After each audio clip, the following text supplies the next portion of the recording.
नमस्कार, मैं हूं श्वेता सिंह। बिग न्यूज की टीम की ओर से आप सभी का स्वागत है और सीधे चलते हैं आज की सबसे बड़ी खबरों पर। पुलिस ने 18 अगस्त को मानगो के उलीडी में बैंक ऑफ इंडिया में बैंक डकैती की घटना का खुलासा कर दिया है। इस मामले में पुलिस ने डकैत की घटना को अंजाम देने वाले अंतर्राज्य गिरोह का पर्दाफाश किया है। इस गिरोह के सदस्य पटना, गया और समस्तीपुर के रहने वाले हैं। बिहार के वैशाली जिला के महुआ थाना क्षेत्र के ताजापुर बुजुर्ग गाँव के रहने वाले भागवत ठाकुर और बिहार के ही दरभंगा जिले के बहादुरपुर थाना क्षेत्र के खैरा गांव के रहने वाले खगेंद्र नारायण सिंह उर्फ सोनू और संतोष को गिरफ्तार किया है। एसएसपी ने बताया कि घटना में कुल 7 डकैत शामिल थे।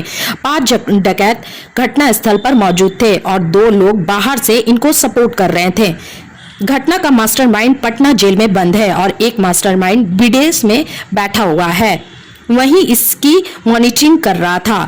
पुलिस अन्य डकैतों को गिरफ्तारी की प्रयास में लगी हुई है। आज जमशेदपुर पुलिस के द्वारा एक बहुत बड़ी सफलता हासिल की गई है। दिनांक 18 अगस्त 2022 को उलीडी ओपी क्षेत्रांतर्गत बैंक ऑफ इंडिया के एक शाखा में डकैती की घटना को अंजाम दिया गया था। उससे पहले 14 फरवरी 2022 को बिष्टुपुर थाना अंतर्गत ज्वेलर्स से लगभग 32 लाख रुपए की लूट हुई थी। उसमें भी पुलिस लगातार प्रयास कर रही थी उस घटना का उद्भेदन करने का। और ये जब बैंक डकैती की घटना हुई थी उसमें हम सिटी एसपी के नेतृत्व में एक टीम का गठन किया गया था। उसमें बहुत सारे थाना प्रभारी, बहुत सारे हमारे पुलिस पदाधिकारी शामिल थे, बहुत सारे उसमें 2-3 डीएसपी भी शामिल थे। टीम के द्वारा लगातार काम करते हुए इसमें एक अंतर्राज्यीय गिरोह का पर्दाफाश किया गया है। उक्त दोनों घटना में बिहार के गया, पटना, समस्तीपुर के लड़के लोग जो मिल करके बैंक डकैती करना, ज्वेलर्स की दुकान में लूटपाट करना, पैसे बहुत मोटे रकम पैसे का अगर कहीं आवाजाही हो रहा है उसको लूट लेना, बैंक के कैश वाहन को भी लूट लेना, ऐसा एक गिरोह है। उस गिरोह का पर्दाफाश हुआ है। बैंक डकैती वाले घटना में कुल 7 लोग शामिल थे, जिसमें से 5 ऑन द स्पॉट थे। एक कॉन्स्पिरेटर है जो जेल में बंद है, पटना बेऊर जेल में बंद है, और एक आदमी और जिनकी भूमिका थी लॉजिस्टिक्स अरेंज करने में, वो गया का लड़का है। इस 7 में से एक ऑलरेडी पटना जेल में बंद है। 3 लोगों को हम लोग अभी तक गिरफ्तार किए हैं और 3 अभी भी फरार है। वो बेसिकली आउट ऑफ कंट्री है, इसीलिए हम लोग अभी बहुत ज़्यादा उसमें कुछ कर नहीं पा रहे हैं। बट सभी हमारे रडार पे है। गिरोह के जितने सदस्य हैं सब लोगों की पहचान हो गई है, सब लोगों का सत्यापन हो चुका है। सब लोगों की गिरफ्तारी के लिए हम लोग लगातार प्रयास कर रहे हैं। बैंक ऑफ इंडिया वाले डकैती में लगभग 33.5 लाख रुपये की वहाँ से लूट के ले गया था। और उसमें जो बैंक का रिकॉर्ड है उसके हिसाब से लगभग 2 किलो सोना और सोने का ज्वेलरी भी गायब है। इसके रिकवरी का भी हम लोग लगातार प्रयास कर रहे हैं। पर जैसा मैंने अभी बताया, ये जो लूटा हुआ सामान है वो मुख्य 2 आदमी लेकर के आउट ऑफ इंडिया है। लगातार हमारी टीम नज़र बनाई हुई है और बहुत जल्द ही उन लोगों को भी हम गिरफ्तार करेंगे और सामान बरामद करेंगे। बैंक वाली घटना में जो मोडस ऑपरेंडी हुआ है, ये लोग पटना से एक कंटेनर में आए थे, जो बड़ा सा कंटेनर होता है जिसमें सामान ढुलाई का काम होता है, वो कंटेनर में आए थे। चांडिल के आगे कहीं होटल के सामने लोग रुके थे और वहीं से 2 बाइक है जिसका नंबर और अभी चेसिस नंबर इतना घिसा हुआ है कि सत्यापन नहीं हो रहा है, बट वो चोरी का बाइक है। वहाँ से क्रिमिनल्स आए, बैंक खुलते ही बैंक में घुसे, घटना को अंजाम दिया और वहाँ से पुनः फिर कंटेनर के पास चले गए और बाइक को छोड़ करके और कंटेनर से ही यहाँ से वो लोग कलकत्ता भागे थे। बागबेड़ा थाना क्षेत्र के स्टेशन रोड पर सटा सिंह पेट्रोल पंप के पास एक टेलर ने मंगलवार की रात एक साइकिल सवार को टक्कर मार दी। इस सड़क हादसे में साइकिल सवार करण हांसदा की घटनास्थल पर ही मौत हो गई।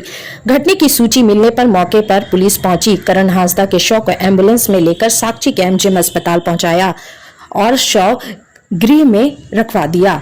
करण हांसदा की उम्र 39 साल है। करण हांसदा चकुलिया थाना क्षेत्र के बौड़ी कानपुर का रहने वाला है।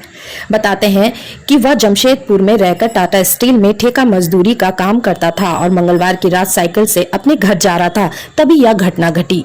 कासीडी गांव के ग्रामीणों ने heavy vehicle travelling training centre के खिलाफ मोर्चा खोल दिया है। कासीडी से महिलाओं का एक समूह रितिका सरदार के नेतृत्व में बुधवार को डीसी ऑफिस पहुंचा और डीसी ऑफिस के सामने प्रदर्शन किया। रितिका सरदार ने कहा कि डीसी विजय जाधवा ने उनको बुलाया है, वह डीसी से बात करेंगी। उन्होंने कहा कि उसका कासीडी गांव में heavy vehicle travelling training centre किसी भी कीमत पर नहीं खोलने दिया जाएगा। उन्होंने कहा कि किसानों की जमीन को लेकर यह ट्रेनिंग सेंटर बनाया जा रहा है। आदिवासी की जमीन की लूट लोग कर रहे हैं। रितिका सरदार ने बताया कि इस मामले में ग्राम सभा हो चुकी है। गांव के लोग नहीं चाहते कि उनके यहाँ सेंटर बने।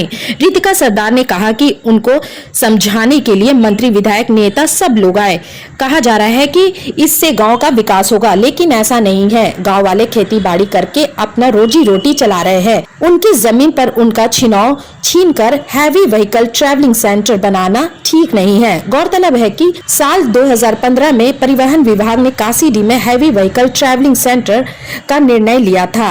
जमीन की प्रशासन ने चिन्हित कर दी थी, लेकिन ग्रामीणों के विरोध के चलते अब तक यह सेंटर नहीं बन पाया है।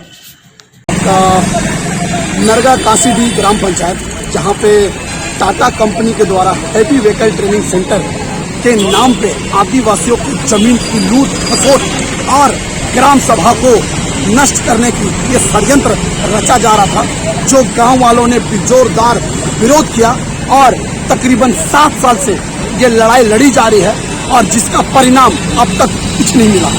और अन्यथा जब हमारी सरकार आई, माननीय महोदय हमारे हेमंत सोरेन जी की सरकार आई, हम लोगों ने चंपा सोरेन जी से भी आग्रह किया और वो हमारे गांव में आए, कासीडी ग्राम पंचायत में आए और उन्होंने आश्वासन दिया और अपने जितने भी आला अधिकारी थे सबसे बात किया कि क्या आप लोग यहाँ के सर्वसम्मति से ये हैवी व्हीकल ट्रेनिंग सेंटर बनाया जा रहा है। तो वहाँ के सीओ जितने भी अधिकारी थे उन लोगों ने कहा कि ग्राम सभा का कोई अनुमति नहीं। तो जब ग्राम सभा का अनुमति नहीं है तो फिर आप कैसे काम कर सकते हैं। तो इस तरह से आश्वासन दिया चंपा सोरेन जी ने, ग्राम सभा से बैठक होगा, अगर ग्राम सभा बोलते तो करेंगे, नहीं बोलते तो नहीं करेंगे। अभी के लिए बस इतना ही। बिग न्यूज के पूरे टीम को दीजिए इजाजत। नमस्कार।